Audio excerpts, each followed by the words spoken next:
Oi, pessoal, boa tarde. Então, continuando, né, nosso curso, hoje a gente vai falar sobre derivada covariante, tá?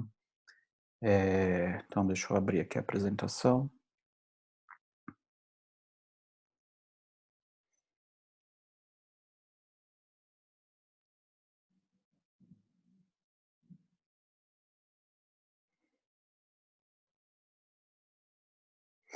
Bom, então a ideia é falar de derivada covariante, ou seja, como que a gente toma derivadas, né, como que a gente calcula como que um campo vetorial, covetorial, tensorial em geral, como que ele está mudando ponto a ponto, né, evento a evento no espaço-tempo. E isso é importantíssimo em física, né, porque a gente sabe, toda a nossa experiência nos últimos séculos tem mostrado que as leis fundamentais da natureza são de caráter local, tá certo? Então, ou seja, significa que matematicamente são expressas em termos de equações diferenciais, mostrando como que ponto a ponto as coisas, relacionando, né, vinculando como que ponto a ponto os diferentes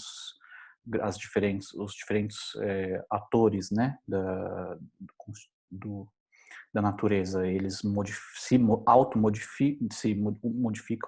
mutuamente modificam, né, influenciam. Então é importante que a gente saiba calcular derivadas, saiba calcular taxas de variação, né, ou variações eh, de, ao longo do espaço-tempo. E para calcular a derivada de função é fácil, porque afinal de contas uma função eu só pego ela em dois valores diferentes, é um valor real e eu sei fazer subtração de números reais.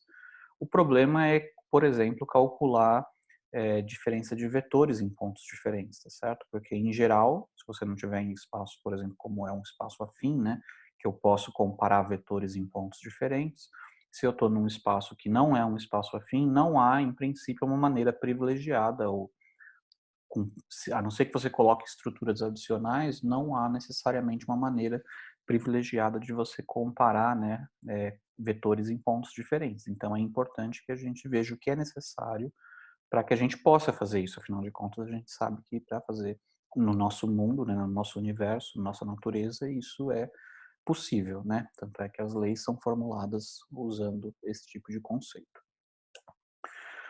Bom, então, a ideia, né, é estender a noção de derivada para atuar em campos vetoriais e a partir daí estender para todos os tensores, né, tensores de qualquer tipo, qualquer posto, tá? E a gente vai ver que, né, na verdade, não vou usar a linguagem mais que eu motivei a ideia de espaço-tempo, né, ou as propriedades do espaço-tempo, através daquela colagem que em cada evento do espaço-tempo colava um espaço tangente, né, um espaço vetorial, uma vez identificando esse espaço vetorial como sendo o espaço de derivadas direcionais, né, sobre funções, que foi feito em aulas anteriores, a partir dali eu não vou mais ficar fazendo menção a essa identificação, mas eu vou comentar, né, sobre a não unicidade, né, ou do conceito de derivada covariante, com uma certa liberdade que a gente tem de fazer aquelas colagens, né, de espaços vetoriais em pontos diferentes, tá? Bom, a gente vai falar sobre a derivada covariante, ao invés de eu definir uma derivada covariante, dar a definição, construir ela explicitamente num primeiro momento, como a gente fez no caso de derivada de funções, certo? Lá, quando a gente falou, a gente definiu uma derivada, né, um operador de derivada atuando em funções para cada vetor, para cada elemento do espaço tangente. E foi assim que a gente fez, né?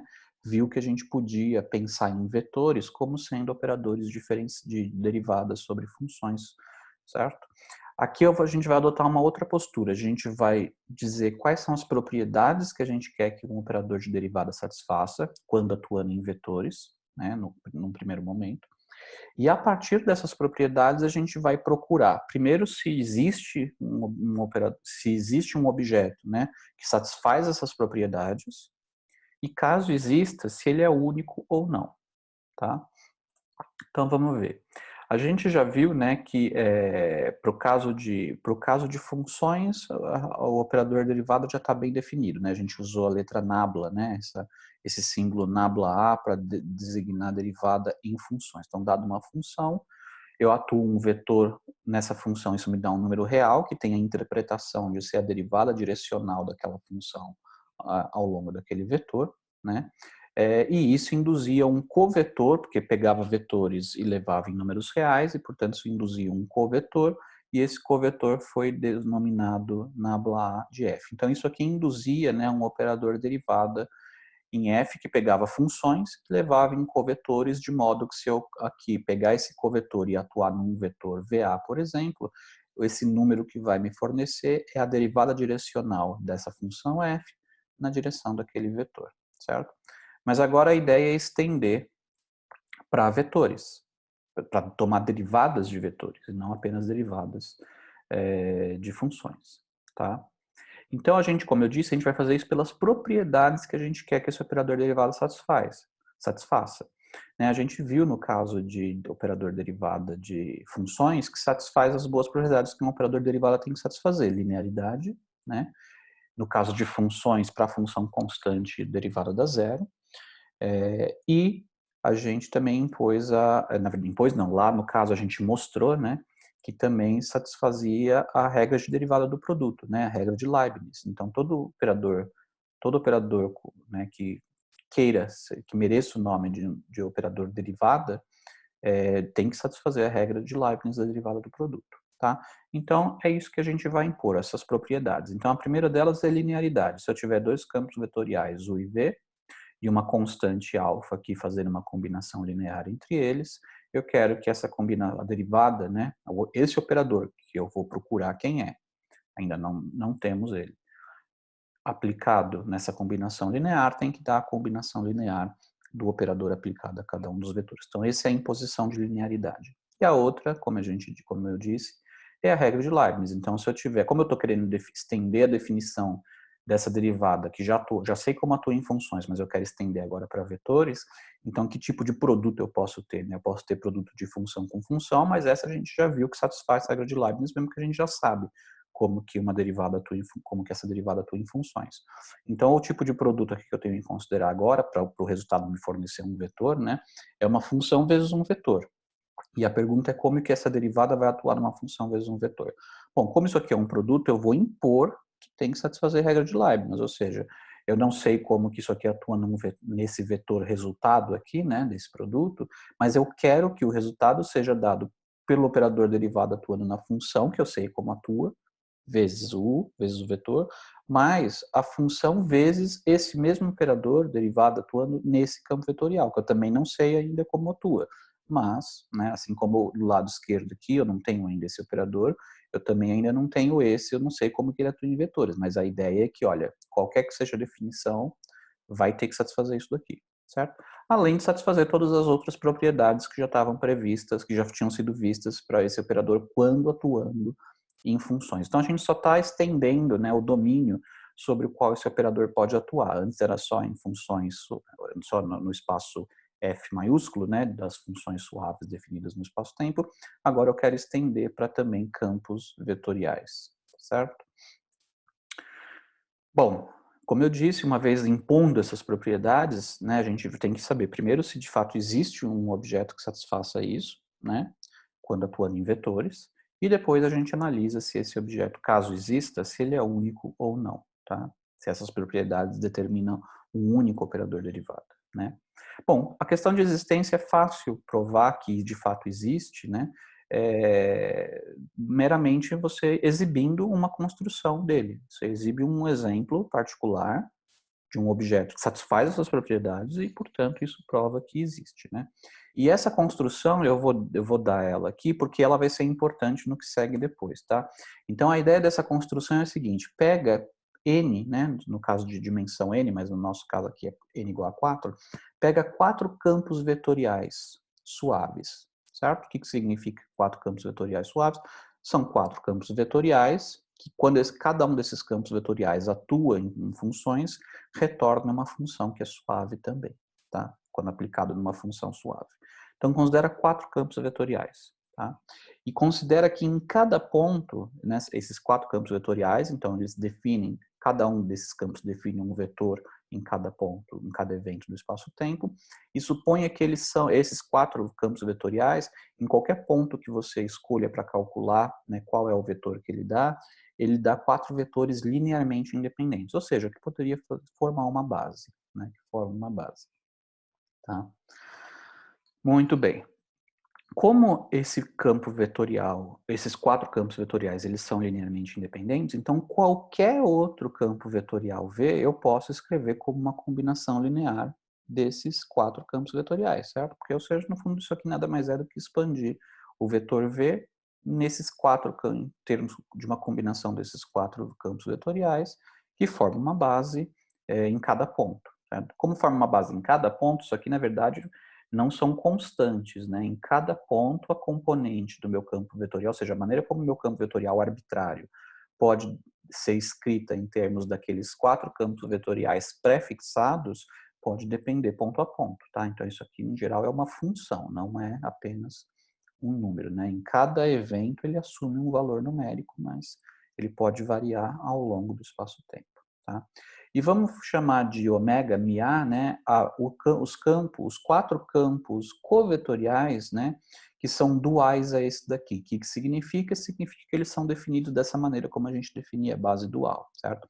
Se eu tenho um conjunto aqui, né, de N ou 4 campos vetoriais, eu posso definir um conjunto de 4 campos covetoriais pela maneira como cada um desses campos vetoriais atua em cada um daqueles campos vetoriais, e eu estou impondo que forneça aqui a delta de Kronecker, certo? Muito bem, então isso aqui é uma construção. Então, o que eu dei para começar a construção? 4 campos vetoriais suaves, tá? E aí, dado esses 4 campos vetoriais suaves, agora eu vou definir o meu operador. Meu operador vai ser definido da seguinte maneira. Quando o meu operador atuar em qualquer um desses campos aqui, que eu escolhi previamente, de modo arbitrário, mas eu escolhi previamente, né? Eu estou impondo que dá zero. É uma definição. Estou dizendo, dá zero, certo? E a maneira como atua em função é a maneira normal. Então, isso aqui a gente vai ver depois, que é, o que eu estou pegando aqui? Eu estou pegando meramente cada um desses campos vetoriais, tá? Cada um desses campos vetoriais, atuando naquela função, tá? E fazendo a combinação linear com os elementos da base de covetores. A gente vai ver que, no fundo, isso daqui é o operador derivado usual que a gente tinha para funções, tá? Bom, só com essas definições, como que ele, dada essa definição, como que vai atuar num campo arbitrário, né? Bom, como eu quero que satisfaça, então está aqui o meu campo arbitrário, como eu quero que satisfaça a regra de Leibniz, né? Então eu vou ter que distribuir esse operador derivada nessa função, lembra que isso aqui é uma função, que são os componentes de um vetor numa dada base, e esses são os elementos da base, certo? Então, quando eu abrir aqui, vai ficar, né, a regra de Leibniz me daria isso daqui, atua no primeiro vezes o segundo, mais o primeiro vezes a derivada atuando no segundo. Só que eu defini isso daqui como sendo zero, né? Eu estou escolhendo um operador derivada, estou definindo ele, de maneira que quando ele atua em algum desses 4, qualquer um desses 4 vetores previamente escolhidos, né, e portanto de alguma maneira eles são privilegiados pela minha escolha, ele dá zero, e portanto eu acabo com isso daqui, só com esse termo. Só que aí, o que é isso aqui? Isso aqui é como uma derivada atua numa função. E aí eu estou escrevendo aqui como que a derivada atua numa função. Eu pego os vetores da base, atuo nessas funções e coloco aqui fazendo combinação linear com os elementos da base dual, certo? Então fica isso daqui. Bom, vocês podem mostrar, tá, que dada essa definição, esse operador aqui que atua dessa maneira num campo arbitrário, ele satisfaz todas as propriedades que a gente queria, linearidade e regra de Leibniz, tá? E por que isso? Bom, porque basicamente, né, no final, o que eu vou ter que fazer? Eu vou ter que calcular a aplicação de vetores em funções, e eu sei que esse operador, né, um vetor atuando em funções, satisfaz todas as propriedades do operador, satisfaz linearidade e satisfaz regra de Leibniz, certo? Então, por construção, ele vai satisfazer todas aquelas propriedades, tá? Então, isso é fácil de verificar. E aqui, como eu tinha prometido, né, que, de fato, essa minha maneira aqui de definir o operador derivado na função equivale ao que a gente já sabia. Por quê? Porque se eu pego uma função, um vetor qualquer f, e atuo em uma desculpa, um vetor qualquer v, e atuo numa função, bom, o vetor v ele está sendo decomposto, né, dessa maneira aqui. Ótimo, então eu estou pegando os vetores da base, ou seja, os campos vetoriais previamente privilegiados, aí, escolhidos, e atuando na função f, certo? E aqui tem a convenção da soma de Einstein. Essa aqui eu posso introduzir uma delta e tornar os índices do v e do φ diferentes, né, usando essa delta aqui. E essa delta eu posso usar agora essa relação de dualidade aqui para escrever, para introduzir tanto o elemento da base dual quanto o elemento da base direta. E aí se eu for comparar aqui, ó, repara que isso daqui nada mais é do que o vetor v original.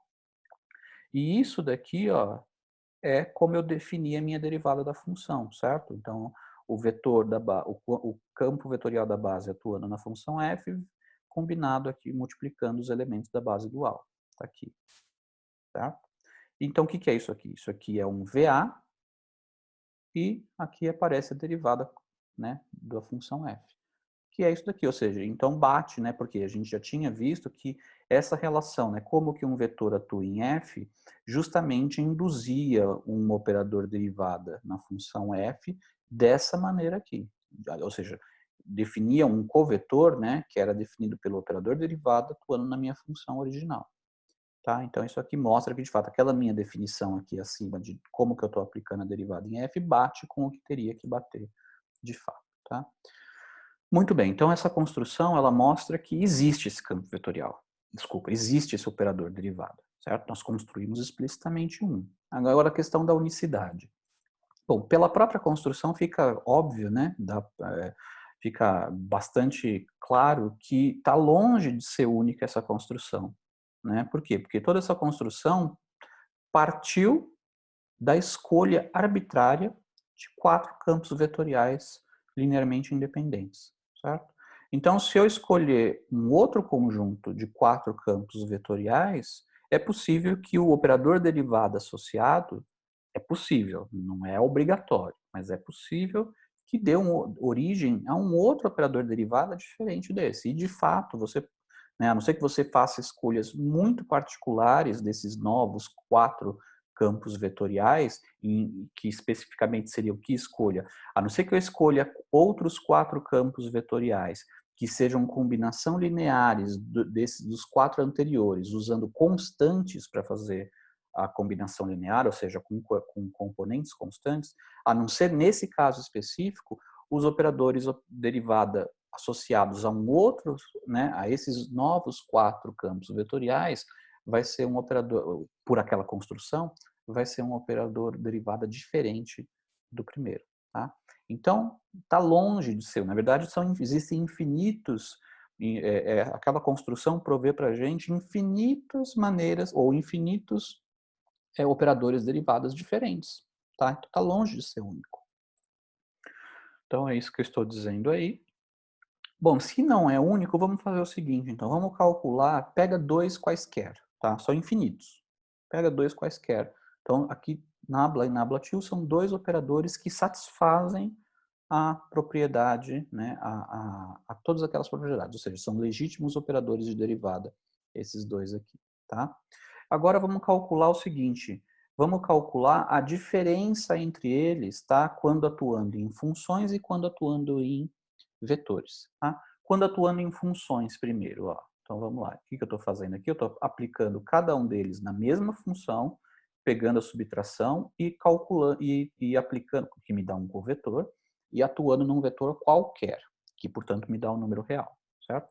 Mas pela propriedade, né, quando a gente estava vendo lá a propriedade, né, a definição do operador de derivada atuando em funções, ele era justamente induzido quando eu aplicava o vetor na função, certo? Então, o que é isso aqui? Isso aqui tem que ser a aplicação do vetor u na função f, está aqui.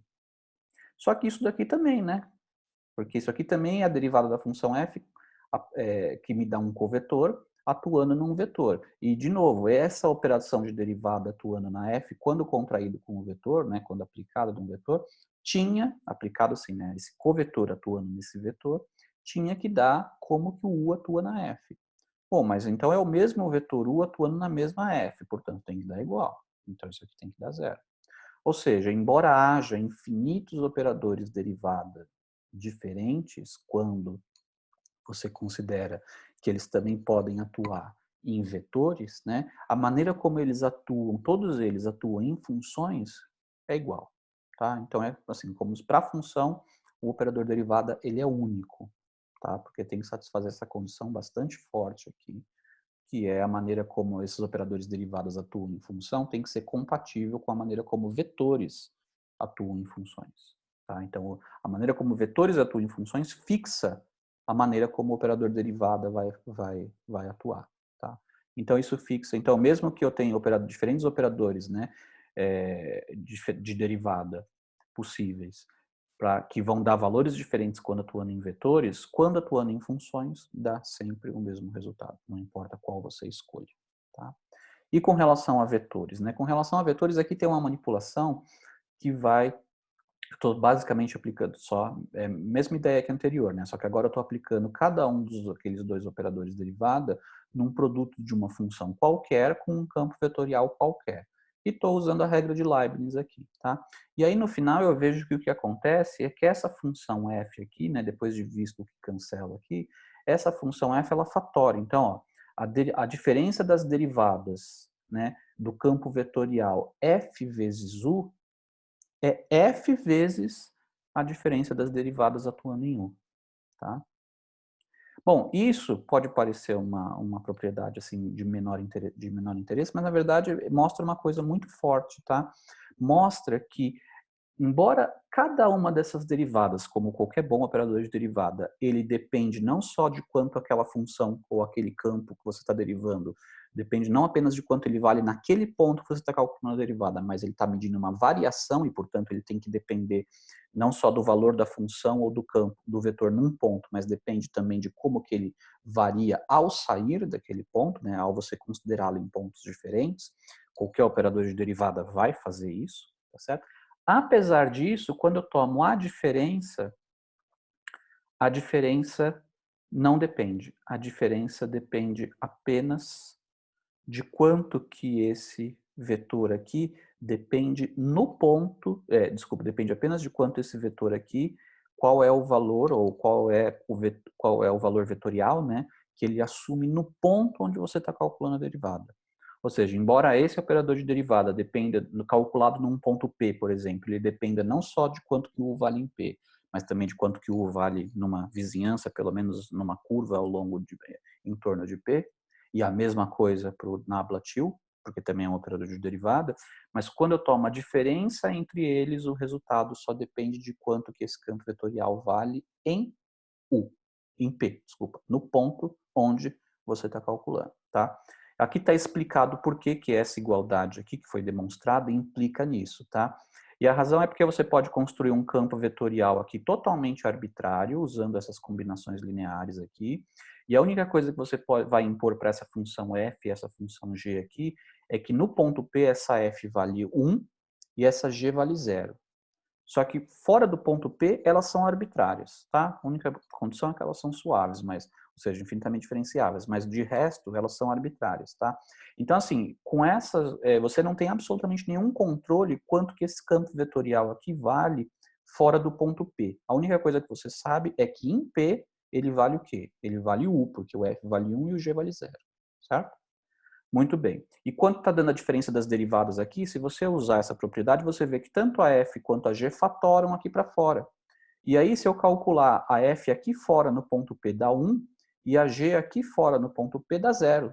E, portanto, o resultado final dá que a derivada, né, a diferença das derivadas atuando nesse campo vetorial aqui, que eu não tenho nenhuma informação de como que ele é fora do ponto P, dá a mesma coisa que a diferença das derivadas a calculado só no U, que é justamente quanto que isso daqui vale em P, certo?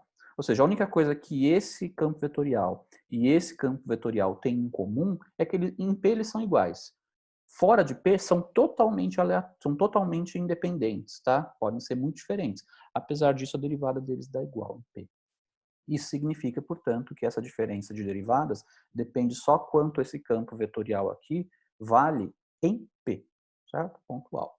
E isso, e como evidentemente é linear, isso define então um tensor que eu estou colocando aqui, que relaciona a diferença dessas duas derivadas aqui.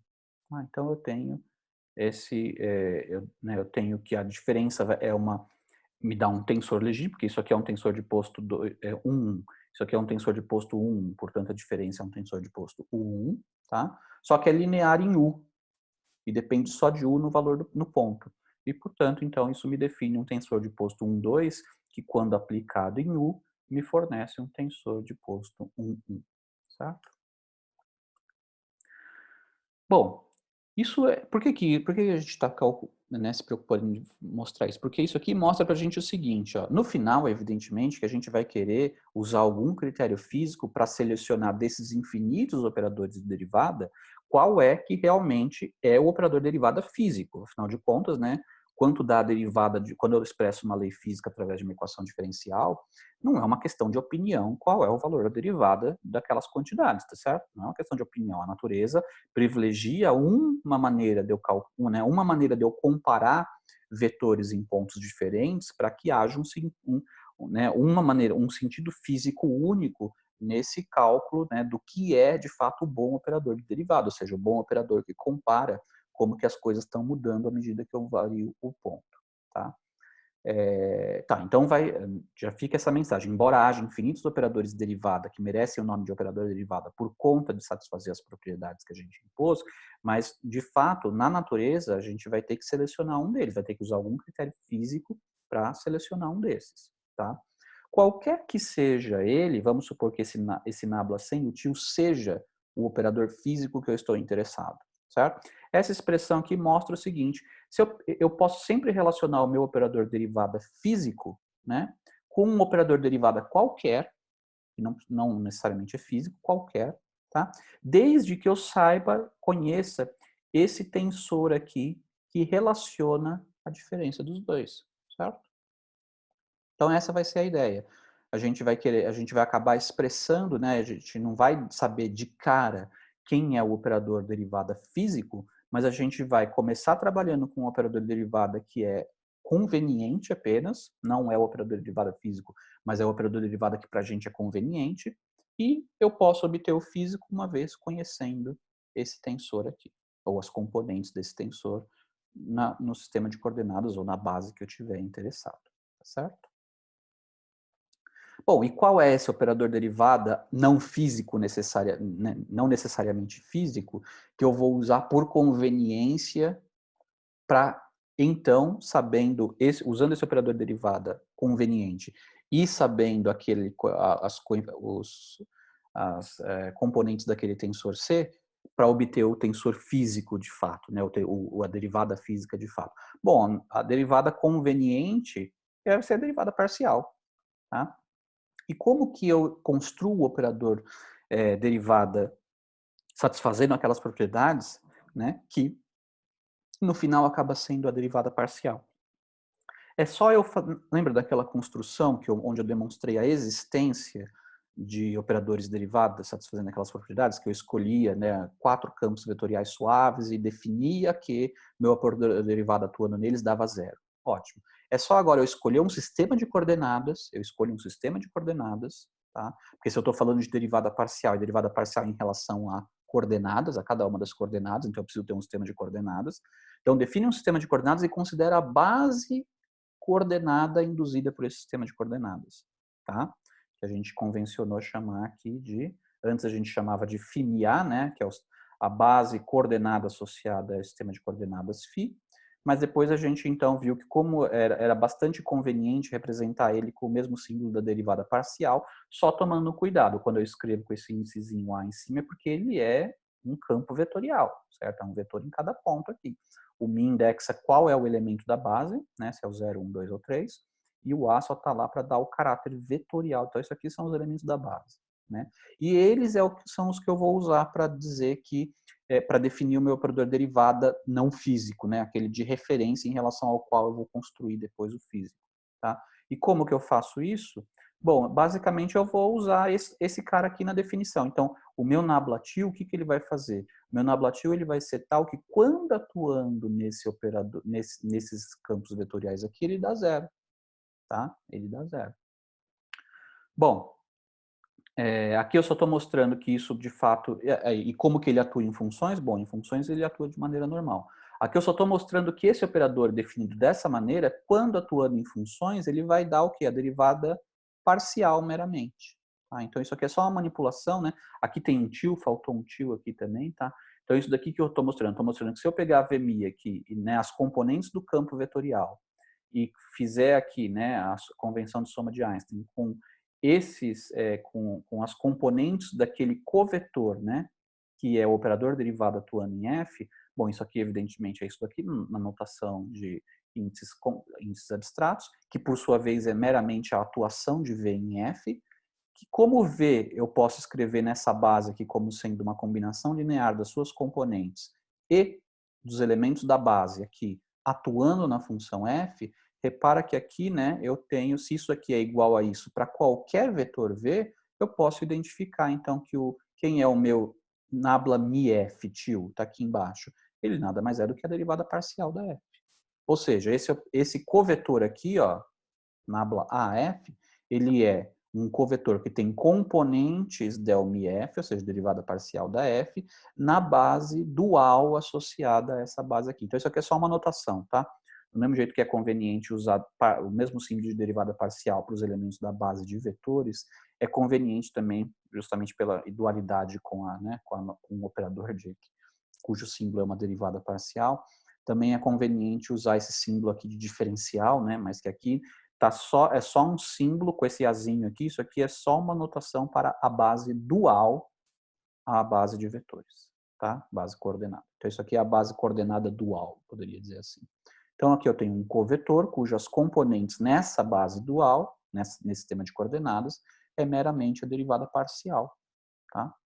Então isso mostra que, né, esse meu operador associado a esse operador derivado associado a essa base coordenada é meramente tomar derivadas parciais quando atuando em funções. Quando atuando em funções.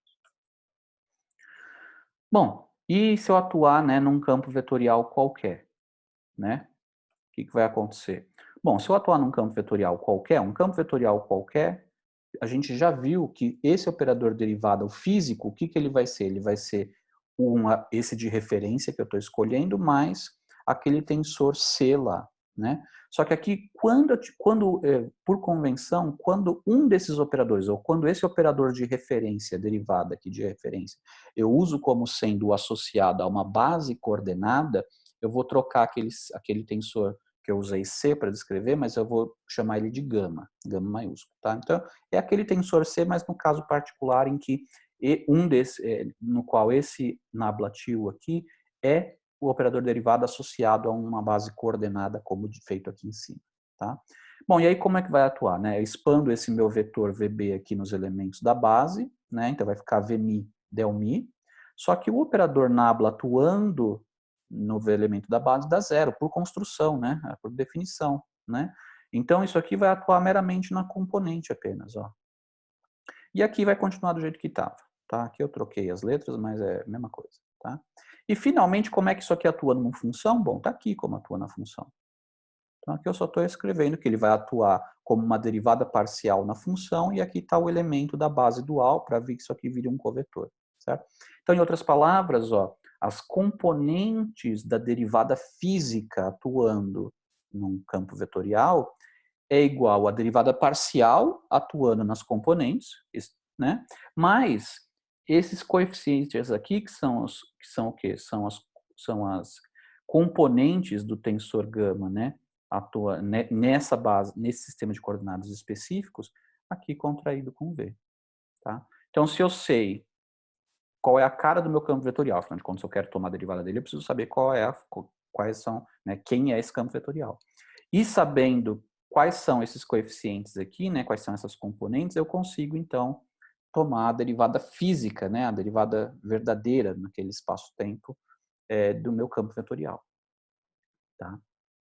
Note, né, que esse gama tem uma interpretação, né, porque se eu substituo aqui no lugar do V, eu coloco justamente, porque isso aqui vale para qualquer campo vetorial, se eu substituo no lugar desse campo vetorial um dos elementos da base, o del mi, por exemplo, né, eu vou chegar que isso daqui dá justamente o gama AB mi.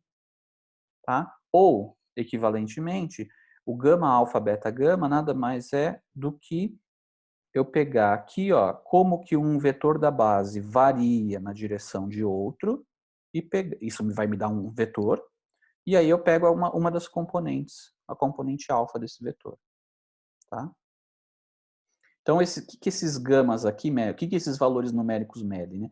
Eles medem como que os elementos da minha base coordenada, que eu usei para relacionar, né, para definir esse operador derivado aqui, né, não fictício, mas de fiducial, né, de referência, tá? Eu tenho, então, esses gamas aqui medem como que cada um desses elementos da base mudam na direção, quando eu mudo o ponto na direção dos outros elementos da base, determinado pelos outros elementos da base. Tá? Isso aqui é uma nota importante, tá? Mas que eu vou deixar para vocês lerem, que isso aqui só está conciliando, né? Depois vocês dão uma lida aí, com calma, pausa o vídeo. Isso aqui só está explicando como conciliar isso com o que normalmente, provavelmente, vocês já sabem, que é que aqueles gamas que a gente vai chamar depois de símbolos de Christoffel, né? A gente está acostumado a pensar que eles não são componentes de tensores, enquanto que aqui eu estou dizendo que tá certo? E por como conciliar essas coisas, né? É que a afirmação é que aqueles gamas, né, quando eu mudo o sistema de coordenadas, o gama num sistema de coordenadas, ele vai mudar para o gama num outro sistema de coordenadas, e a relação entre eles não é uma relação tensorial, ou seja, eles não são as componentes de um mesmo tensor, tá? E por que isso? Porque, bom, vamos supor que eu tenho dois sistemas de coordenadas. Eu tinha um sistema de coordenadas φ e mudei para um φ', tá? Bom, o sistema de coordenadas φ, ele tem associado a si a base com uma certa base coordenada. O sistema de coordenadas φ' tem associado a si uma outra base coordenada, certo? Bom, se eu usar essa base coordenada para definir o meu operador de derivação, meu operador de derivada, que vai dar a derivada parcial, quando eu pego as componentes, tá certo? Qual é a definição dele? A definição dele é que quando atuando nesses elementos, ele tem que dar zero, certo? Mas se eu usar esse outro sistema de coordenadas aqui, o meu operador de derivada, ele vai ser definido pela maneira como ele atua nesses caras, e impondo que quando ele atua nessa nova base coordenada, ela dá zero.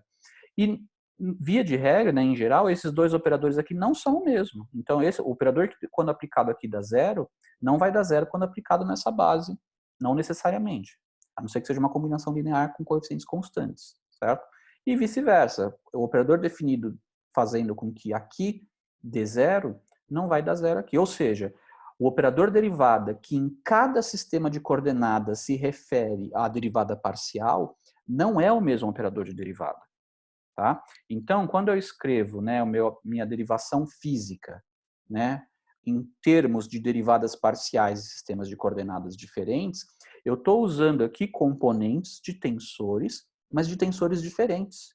E por isso é que eles não são relacionados por uma transformação tensorial.